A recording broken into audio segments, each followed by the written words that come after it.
Thank you, Chairperson. Delegates, if you turned on your radio or opened your newspaper this week, you would hear that the worst is over, we have turned the corner, and the only way is up.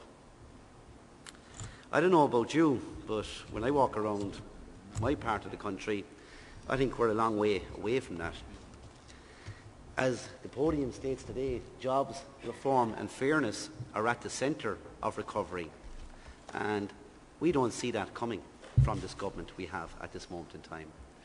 What we see coming from them is a continuation of the same belief systems, the same value systems that got us into the difficulty in the first place. However, this only way is up, or the green shoots mantra, is something that's been trotted out week by week by Fianna Fáil, their cheerleaders in the financial sector, and also their colleagues in the banking sector. And who knows? Maybe they're right. Maybe in their sheltered existences, something is happening that is to their benefit.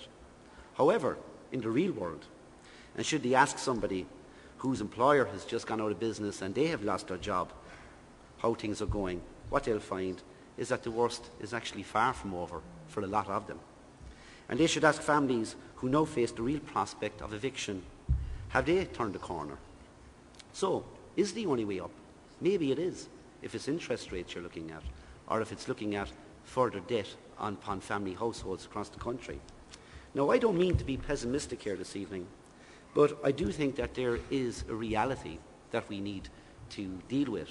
And there also is a number of belief systems being perpetrated by the government at this moment in time.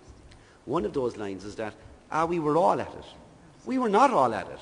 A certain sector of our society was at it with the assistance of a government. But the problem that we are in, even though we all have to work to get out of it, was not something that we all created. And that is something that we need to challenge on a day-to-day basis as Fianna Fáil perpetrate this myth.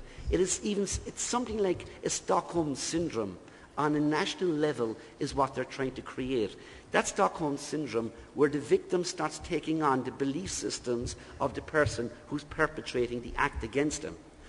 Let a message go out from this conference that we are not going to collude with the type of Stockholm syndrome that they are creating nationally for us. We were not part of the problem. We are part of the solution, but we will not take ownership of what they created. But what we will do is take ownership of the problem in terms of getting things sorted out.